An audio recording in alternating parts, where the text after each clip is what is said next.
November 15th, 1943, Aberdeen Proving Ground, Maryland.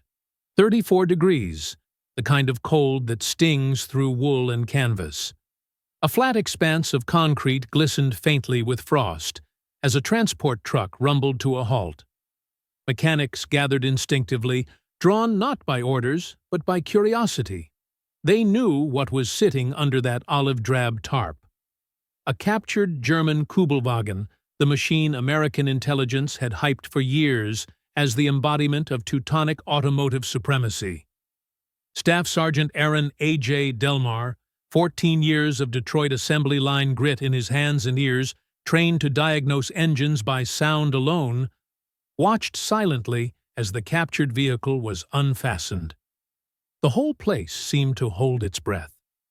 Even the wind quieted for a moment, as if waiting to see whether this German design would justify its reputation.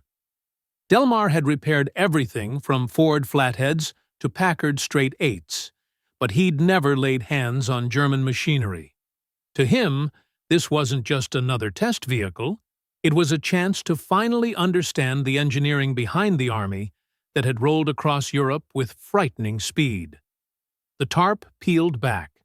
The Kübelwagen appeared like a strange artifact from another world, sleek in its simplicity, almost delicate. For a moment, Delmar found himself impressed. Its lines were clean, its stance purposeful, and yet something about its proportions felt underwhelming. Technical Sergeant Ellis Marston, formerly a junior engineer at Studebaker, approached carrying a clipboard thick with test protocols. Frost clung to the edges of the papers. "War Department wants a complete evaluation," Marston said, his breath hanging in the air. "Full breakdown for manual TME 983. Power curves, endurance, serviceability, the works." Delmar nodded. He wasn't much for speeches. He reached for the hood latch and pulled. A metallic click. A slow lift. A moment of silence. Then, confusion. Staring up at him wasn't the precision masterpiece he expected. It was small. Shockingly small. A flat-4 air-cooled engine that looked like something a hobbyist might bolt into a homemade go-kart. Delmar blinked. This was the engine of the army that conquered half a continent. He checked the sheet clipped to Marston's board. He checked again. Still the same number. 25 horsepower. The Willys MB, parked 50 yards away, produced more than double that. Even Delmar's father's old 1920 Ford Model T had pushed out more. "Is this right?" Delmar muttered. Marston simply shrugged. "Numbers don't lie." Corporal Simon Ip, a math whiz from Caltech whose slide rule seemed welded to his hand, joined them. "Displacement, 985 cc, Ip said, already converting values from metric to imperial. Around 60 cubic inches, peak power at 3,300 RPM. His fingers moved with razor-sharp precision. Power-to-weight ratio is extremely poor. Worse than most civilian runabouts. Delmar exhaled slowly. Something didn't add up. Intelligence reports had hinted at German technical superiority in every field. But this engine wasn't impressive. It wasn't even average. The mechanics kept inspecting. Major Franklin Reeves, representing Army Ordnance, arrived with the stiff posture of someone shaped by 2 decades of military tradition. His uniform was immaculate, buttons polished, insignia gleaming. "Gentlemen," he began, "this evaluation has strategic significance. German engineering has long been regarded as among the world's finest. We need to know exactly what advantages their equipment provides." Delmar swallowed a retort. Reeves was expecting them to find superiority, not mediocrity. But the truth sitting in front of them told a different story. They dug deeper into the engine compartment. Air cooling saved weight but offered poor heat dissipation under heavy loads. The rear engine placement improved traction on soft ground, but made maintenance an absolute nightmare. Wiring was thin, almost fragile. Access points were cramped. It felt less like a military vehicle and more like a civilian economy car repurposed for war. The afternoon sun slid lower, painting the proving ground in long, cold shadows. Delmar stood back, arms folded, staring at the Kübelwagen as if it might reveal some secret with enough scrutiny. But there was no secret. Just compromises, clever ones, yes, but compromises nonetheless. "Maybe this is the point," Ip murmured. "Cheap to produce, easy to ship, efficient, not powerful." "But that doesn't explain battlefield performance," Delmar answered quietly. "Our Jeeps outrun, outpull, and outclimb this thing in every category. So why are the Germans outmaneuvering us?" Marston didn't answer. Reeves pretended not to hear. They moved the Kübelwagen into the dynamometer building, a cavernous metal structure humming with generators and testing equipment. The walls were lined with cables, gauges, and instruments designed to convert engine output into hard data, the kind Pentagon analysts trusted far more than battlefield rumors. Delmar eased the German vehicle onto the rollers. It felt light, unnervingly light. "Beginning power test," Marston announced. The flat-4 engine sputtered, coughed, then settled into a smooth but undeniably weak hum. It reminded Delmar of a sewing machine, efficient, controlled, but completely lacking authority. Marston increased the load. The engine protested. The fan whirred harder, like it was apologizing for being overworked. Eep read off numbers. Peak torque at 2400 RPM. Maximum output, 25.3 horsepower. Not an estimate, not guesswork, hard data. The Kübelwagen was performing exactly as its designers intended. Delmar felt a chill deeper than the cold air. If the engine wasn't faulty, if this was the best it could offer, then American assumptions about German engineering had been built on myth, not reality.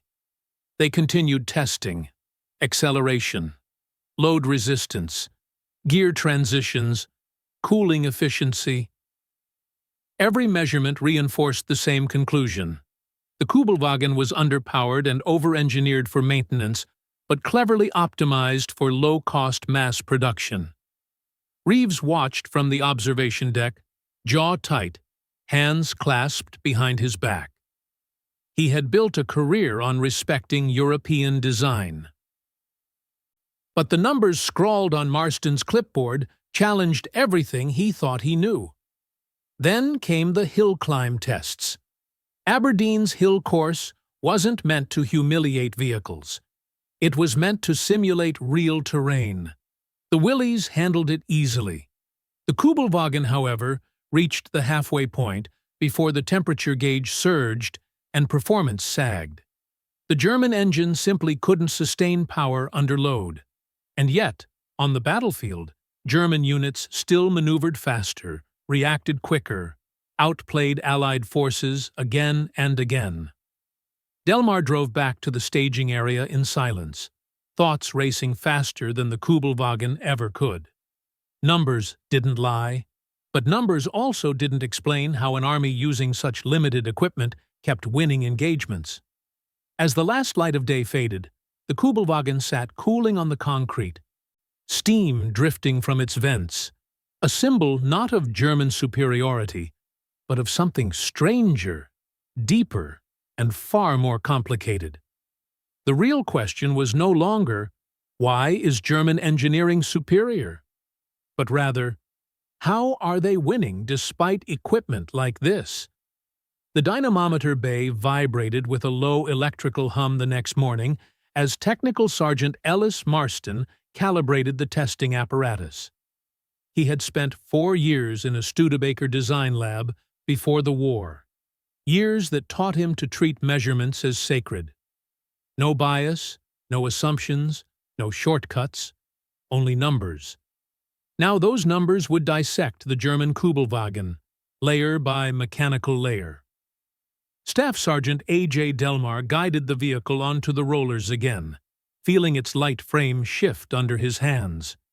He had tested hundreds of cars before the war. Yet none felt quite like this.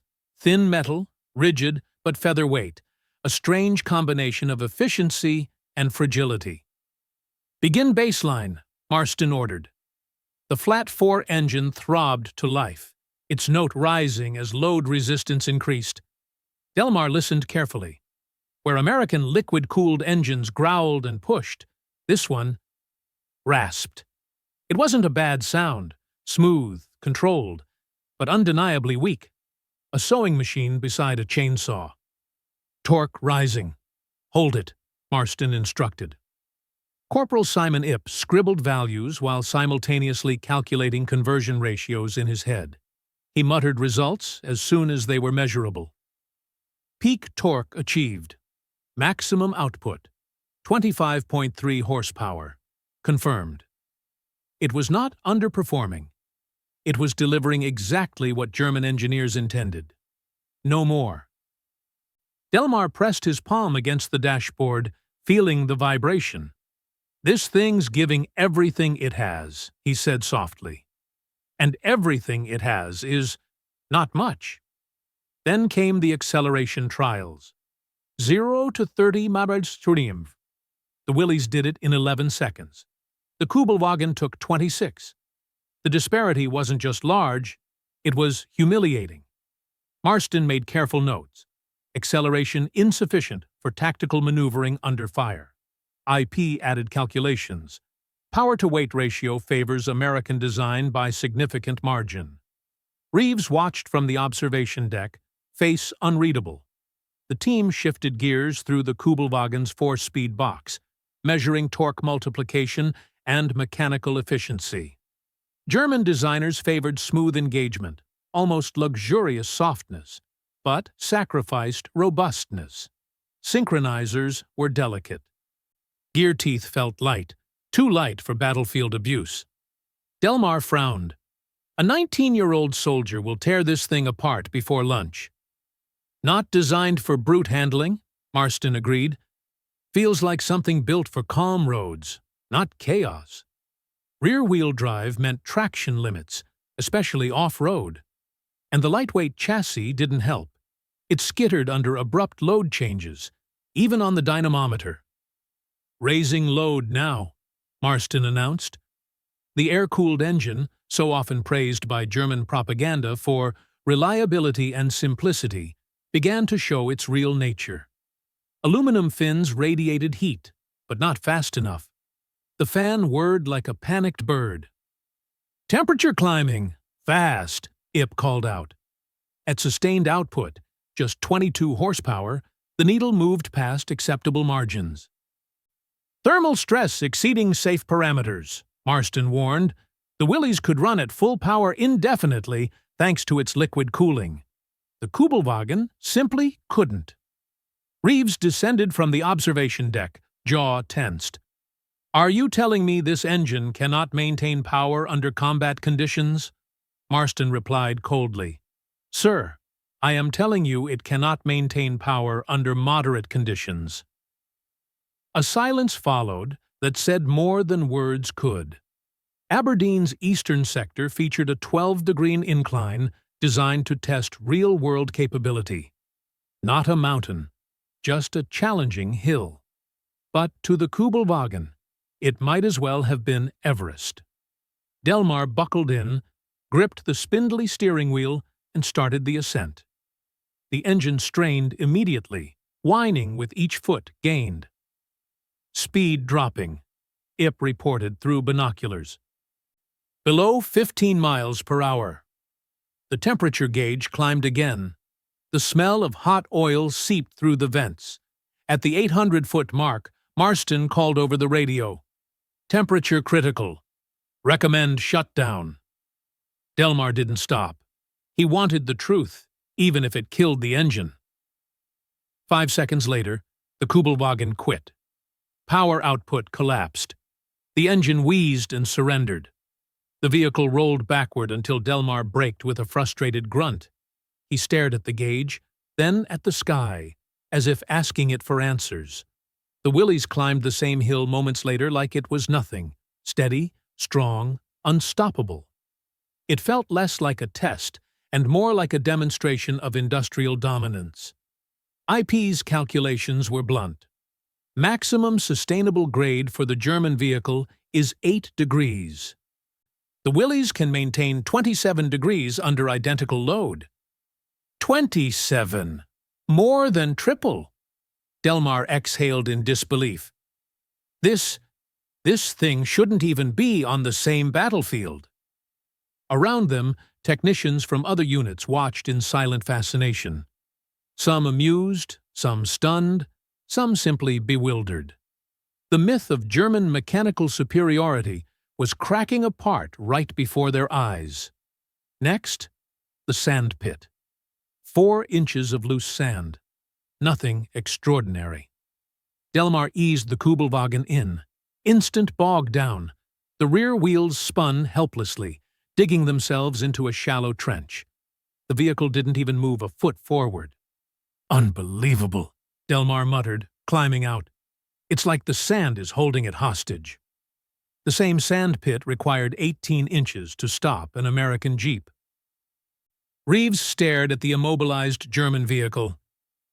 How in God's name do they operate in the Russian steppe with this? Marston paused before answering. That's the wrong question, sir.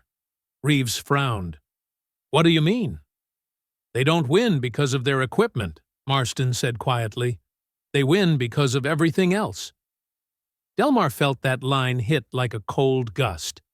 He had begun suspecting the same thing, but hearing it voiced aloud made it real. The Kübelwagen failed nearly every trial. Weak engine, poor climbing, limited traction, overheating, fragile transmission. And yet the Germans fought with terrifying efficiency. Delmar stood beside the crippled vehicle as dusk settled. Steam drifted from the engine cover like an exhale of defeat. But the defeat wasn't Germany's. It was America's misunderstanding. They had spent years assuming German technology was superior, but the truth rising out of Aberdeen's cold concrete was far stranger. The Germans were fighting, maneuvering, and winning with equipment that, on paper, was worse. And that realization unsettled everyone far more than any measurement. The maintenance bay at Aberdeen was colder than the air outside, a cavernous room of concrete echoes and metal tools, stiff with winter chill. By December, frost coated the corners of the steel workbenches, and each mechanic's breath rolled out like steam from exhaust pipes. This was where the Kübelwagen would face its final and most revealing ordeal. Staff Sergeant A.J. Delmar flexed his fingers to fight off the numbness as the captured German vehicle was rolled inside. Marston stood beside him, clipboard ready, glasses fogging with every breath. Corporal Simon Ip remained buried in charts and pre-calculated time standards for American vehicles, benchmarks the Kübelwagen was about to be measured against.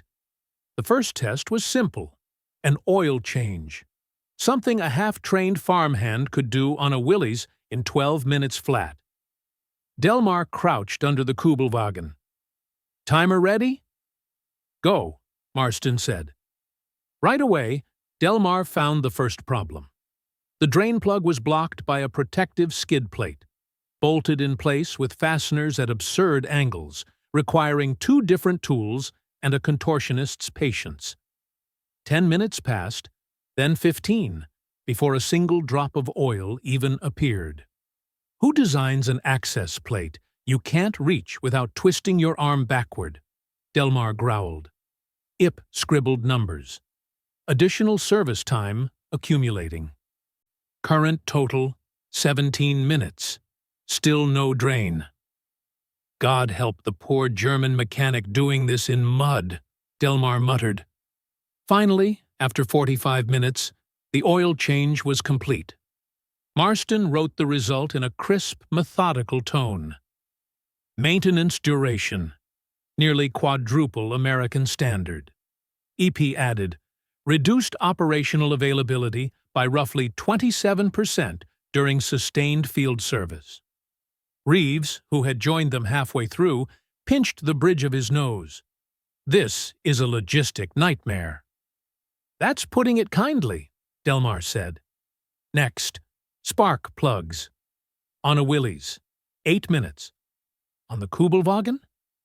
Delmar already suspected the answer, but suspicion was one thing, proof was another. He removed one cooling shroud, then another, then a bracket, then a wiring cover, then a portion of the intake duct. All to reach a single spark plug. By the time he extracted it, nearly half an hour had vanished. Hear that? He said, holding the tiny plug up like evidence in a trial. That's the sound of a mechanic crying. Ip didn't even look up. 35 minutes. For one. One? Delmar echoed. We have 3 more. Major Reeves stared in disbelief. This is insanity. Delmar shook his head. Sir, this is engineering by people who never had to repair anything. Marston nodded slowly. This is what happens when design prioritizes theoretical efficiency over field practicality. By then, the temperature in the bay had dropped even lower, turning metal tools brutally cold. Delmar's knuckles were bleeding from sharp edges left behind by German assembly decisions, but they pushed forward. To access the air filter, Delmar had to remove part of the cooling assembly, then disconnect electrical lines, then loosen half the housing of the engine compartment. 25 minutes and counting, Ip said, pencil moving rapidly. For a filter change, Delmar muttered. A filter. Reeves shook his head. How do German units keep these running in Russia? No idea, sir, Marston answered.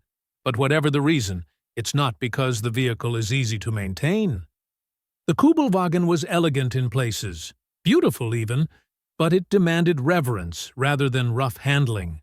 Delicate parts, tightly packed assemblies, components designed with efficiency over accessibility. It was the opposite of the Willys, whose designers assumed American mechanics would be fixing it in the dark, under enemy fire, with wrenches that didn't match. December 8th arrived with a brutal freeze. The maintenance bay became a giant icebox. Perfect conditions for the next test. Cold start reliability. Temperature, 10-degree DC, fuel blended correctly. Choke set. Ignition primed. Go ahead, Marston said. Delmar turned the starter. The Kübelwagen coughed, sputtered, shuddered, refused. 6 attempts. Same outcome. Its air-cooled configuration, which avoided frozen coolant issues, created new problems. Poor vaporization, unstable carburation, and weak ignition on cold mornings. IP noted the result. Failure to start at standard cold weather benchmark. Delmar stepped aside. Let's bring the Willys in. The American Jeep fired up instantly. One turn of the key, a confident growl, ready for work. Delmar gestured toward it. Game over. That's reliability. Reeves stared at the two vehicles side by side, the shivering German machine and the eager American one, his expression a study in dawning comprehension. The Germans are winning with this? He asked quietly. Delmar didn't answer. None of them did. That night, long after the day's testing concluded, Delmar sat alone in the dimly lit maintenance bay. The Kübelwagen rested before him like a defeated patient. Pages of data were spread across his workbench. Numbers he trusted. Numbers he respected. Numbers that made no sense against what was happening overseas. American hardware was objectively superior. American logistics were unmatched. American testing was thorough and honest. And yet, in Italy, in France, across the hedgerows, American forces still fought bitterly against units equipped with machines like this. The contradiction gnawed at him like a mechanical fault he couldn't diagnose. Marston eventually joined him, carrying 2 steaming mugs of black coffee. "Numbers don't lie," Marston said, sitting beside him. "But numbers don't explain the battlefield either." Delmar took a slow sip, eyes fixed on the German vehicle. "So, what are we missing?" A third figure appeared. Ip, exhausted but restless, slide rule hanging from his hand. "We've been measuring what the machine can do," Ip said, "but not what the soldier can do with it." Delmar stared at him. Marston leaned forward. "German forces aren't winning because of their vehicles. They're winning despite them." Ip added quietly, "It's doctrine, training, integration, cohesion. They maximize every ounce of capability, no matter how little there is." Delmar felt the truth hit him like a wrench to the gut. "So, we've been asking the wrong question." "Exactly," Marston said. "The question isn't, why is German engineering superior? It's, why do they win even when it's not?" The room fell silent. Major Reeves appeared soon after, drawn by the light and the murmurs. When the 3 men explained their conclusions, Reeves sank into a chair, stunned, but not rejecting the idea. "The implications," he whispered. "This changes everything." And in that cold, dim bay, surrounded by steel and silence, the truth finally crystallized. America's strength was in its machines. Germany's strength was in how they used theirs. A terrifying, unexpected revelation. December 15th settled over Aberdeen like a sheet of iron. The sky was low, the wind sharp, and even the concrete seemed colder than usual. Inside the maintenance bay, Staff Sergeant A.J. Delmar sat alone at a wooden desk scarred by decades of tools and spilled oil. Before him lay the final draft of the technical report, Manual TME 983, the complete American assessment of the German Kübelwagen. He read through it slowly, his breath fogging the pages. 25 horsepower versus 60. Hill failure at 8 degrees versus 27 degrees. Cold start failures. Maintenance times 3 to 4 times longer than American standards. The data was absolute. In every measurable mechanical category, the American Jeep outclassed the German design. And yet, American soldiers were still dying in the mountains of Italy, still fighting for hedgerow lanes in France, still facing an enemy whose equipment should have put them at a disadvantage. The contradiction scraped at Delmar's mind with a stubborn persistence he couldn't ignore. Footsteps echoed across the bay. Technical Sergeant Marston approached with weary eyes behind fogged lenses. "You're still here," he said softly. "Couldn't sleep," Delmar replied. Marston sat beside him, resting a hand on the stack of reports. "Numbers don't lie, AJ, but they're not giving us the full picture." Before Delmar could respond, Corporal Ip entered, rubbing sleep from his eyes, slide rule hanging loosely from his pocket. "I figured I'd find you 2 here," he said. "Something still doesn't sit right." Delmar exhaled. "Because what we proved on paper doesn't match what's happening out there." Ip nodded. "German forces maintain mobility. They coordinate movement. They recover from setbacks. They fight like a single organism instead of isolated units." Marston tapped the top sheet of the report. "Maybe engineering isn't the problem we were trying to solve. Maybe the machine was never the reason they were winning."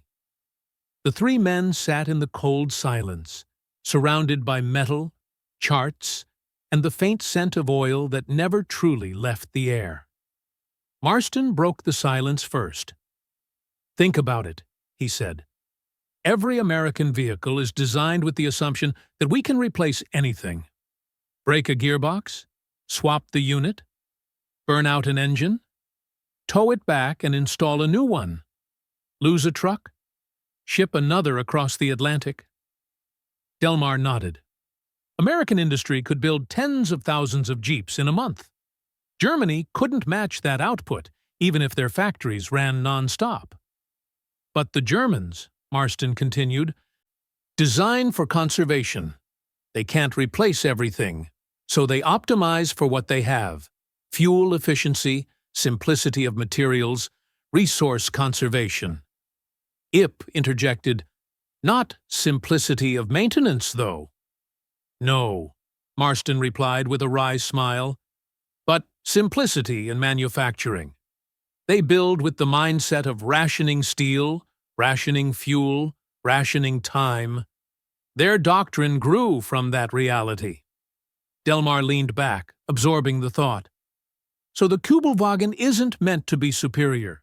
It's meant to be enough, cheap, numerous, reliable in its own limited way. And used properly, IP said, it becomes part of an integrated system: infantry, armor, artillery, radio communication, all working together. Marston nodded.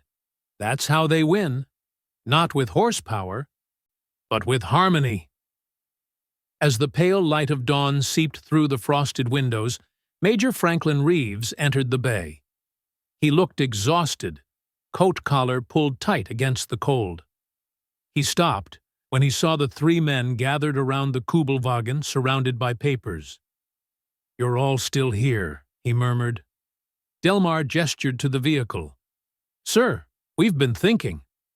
Reeves raised an eyebrow. "Dangerous habit." Marston stood. "Sir, we believe our entire evaluation, accurate as the measurements are, is answering the wrong question." Reeves crossed his arms. "Go on." "It's not about whether German engineering is superior," Marston began. "It isn't. Not even close." IP slid a paper across the table toward Reeves. On it were 3 columns of figures: mobility failures, thermal limitations, maintenance times. "Their equipment is worse," IP said plainly. "Markedly worse." Reeves looked from the numbers to Delmar. "Then why—" "Because," Delmar interrupted, "the Germans have mastered something we haven't yet: doctrine, cohesion, training, experience." Reeves frowned. "Explain." Delmar gestured toward the Kübelwagen. "Sir, they know how to squeeze every drop of capability out of what they have. Their crews are trained to maintain momentum. Their officers coordinate movement like we coordinate factory shifts. Their soldiers are drilled until instinct replaces hesitation." IP added, "They win not because their equipment is superior, but because their system is."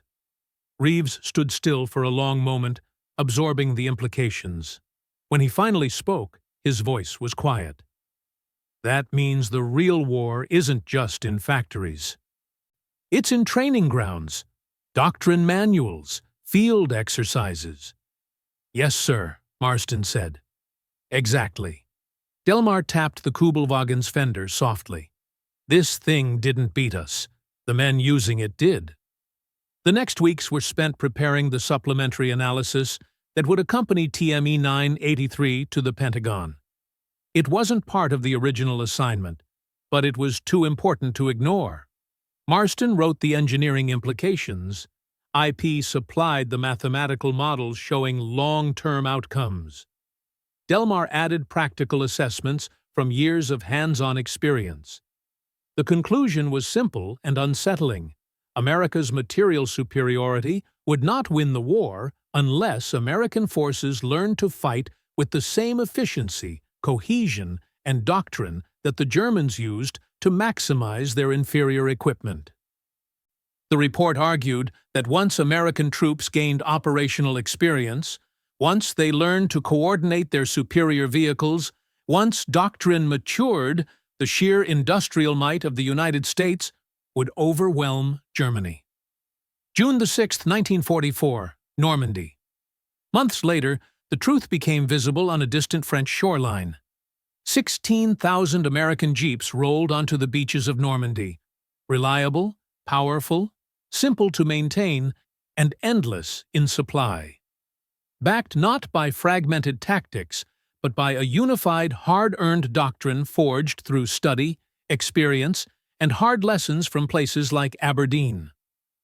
Delmar's technical manual traveled with them, tucked into the briefcases and map bags of officers who finally understood what the Kübelwagen had really revealed. It wasn't a symbol of German superiority. It was a revelation. Superior machines require superior doctrine. Superior doctrine turns machines into victory. And when America finally put both together, the outcome was inevitable. The war would not be decided by elegance or efficiency or tradition. It would be decided by industrial power paired with learned, disciplined, coordinated skill, the combination Germany could no longer match. As Allied forces pushed inland, Delmar's words echoed in every engine roar across Normandy. The machine doesn't win the war. The way you use it does.